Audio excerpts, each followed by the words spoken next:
Welcome back. Welcome back. Viewers may remember that last year I interviewed the former US National Security Advisor and still a powerful voice, Zbigniew Brzezinski. And at that time he told me that he was supporting Barack Obama for the presidency, partly based on his clear competence for the job.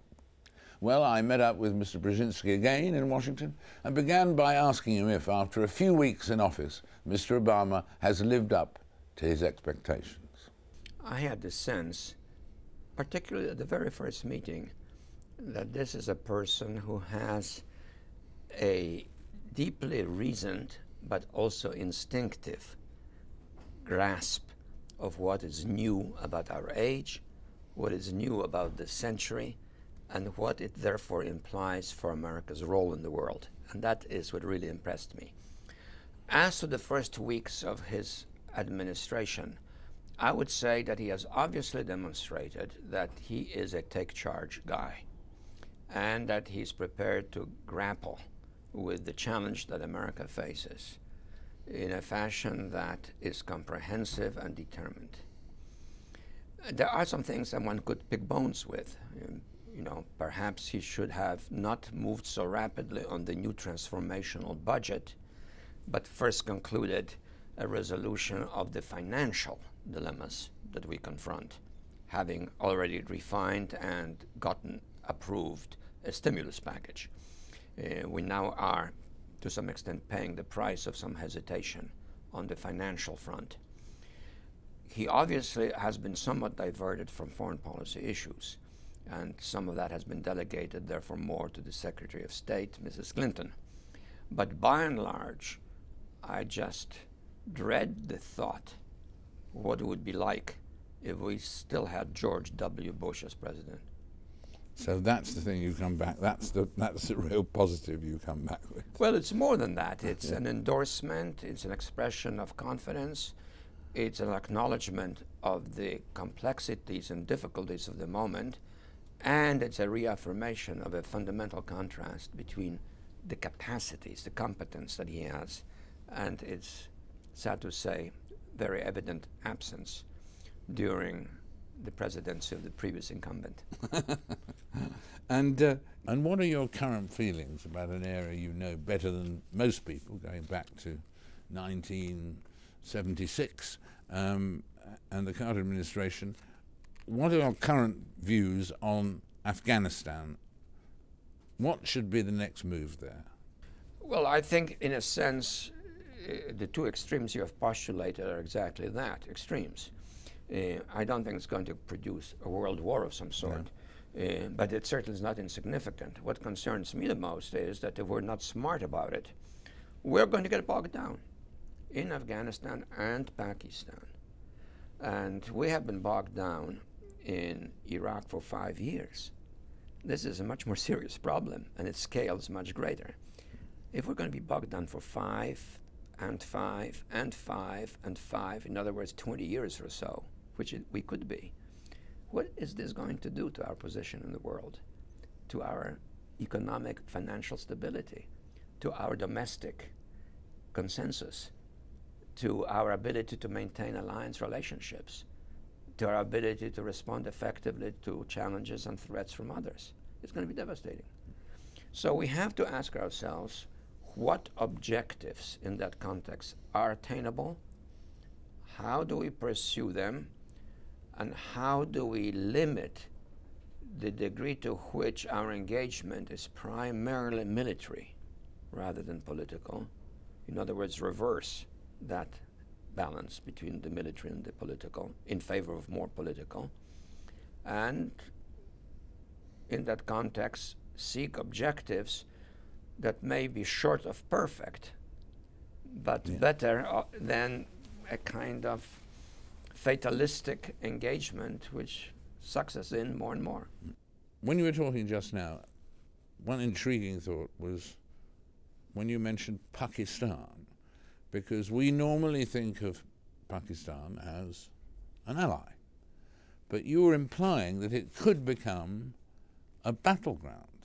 Well, yeah, it can be both. It can be both, in a sense, an ally, perhaps not entirely so, but formally certainly so, and the battlefield.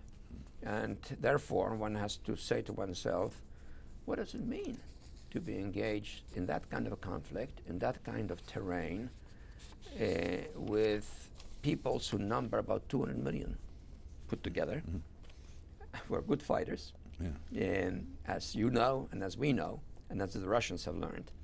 And what do we accomplish? So I do feel, without being able to be terribly precise about it, that some narrower definition of our objectives and a reshifting of emphases in our engagement from the military to the political is probably the wiser course of action. Going back for a moment to when you first entered the White House back in 1976, how different is the world that the Obama regime encounters today different from the world when you came face to face with it then? I mean, do you feel safer or less secure? Do you feel happier or sadder? What are the key differences in that period? Very good question. First of all, let me just make one general observation. Everyone in a position of serious responsibility always feels that the threats one confronts are unprecedented, because the threats in the past are already in the past, so one way or another we survive them. My sense is the opposite. My sense is that the threats we faced were far more serious than the threats we face now in terms of geopolitics and international security. We were on the edge, always, of a cataclysmic conflict which could erupt within minutes and which within hours would produce, in effect, the end of American society, perhaps with the added satisfaction of the end of the Soviet society through our response. I had 3 minutes in coordinating the president's nuclear response to inform the president about the scale of attack. He had 4 minutes in which to review the options, which we had anticipated depending on the nature of the attack, its scale, to decide how we respond. We then had, I don't want to be too precise, but X number of minutes to execute, perhaps not, to evacuate the president, and assuming a large-scale attack to which we respond in a predictably large-scale fashion, within 6 hours, 80, 90 million Americans dead, at least a similar number of Soviets if we responded in a huge scale. We lived with that. We didn't try to frighten the country about quote-unquote existential threat to America and create a mood of atavistic pessimism. We tried to be rational. We tried to maintain deterrence so that no one could calculate they can do it without paying an overwhelming price, and we kept a steady course. Today we confront a very different world. We confront a world which is much more dispersed, much more chaotic. We don't have that kind of a threat, but we do have a threat of a very serious, potentially endless American engagement in a part of the world that I call in my writings the global Balkans, an area which sucks in great powers, like the Balkans used to, and from which we may not be able to extricate ourselves for years and years to come, while confronting what is new. And you are a Brit, so you know what I'm talking about our age and the colonial age. You people controlled the Indian Empire with 4,000 civil servants and officers, while that area then had about 200 million people. That's all you did, because the publics, what you might call roots of the public, the populations, were politically passive. I've written quite a bit about that. What's new today about international conflict is that we're confronting politically awakened populations. The population of the world has become politically awakened. And that means that resistance is almost everywhere. Resentment of colonialism, cultural domination from the outside, the sense of lack of respect for their dignity is pervasive. We cannot beat them with that kind of ratio of forces. But being democracies, we cannot simply annihilate them either. I suppose theoretically we could kill every Pakistani and Afghan with nuclear bombs, but we can't do that. So we're sucked into a relationship of conflict in which we wage it on a limited scale, but technologically preponderant. They wage it by amorphous resistance, and there's no resolution.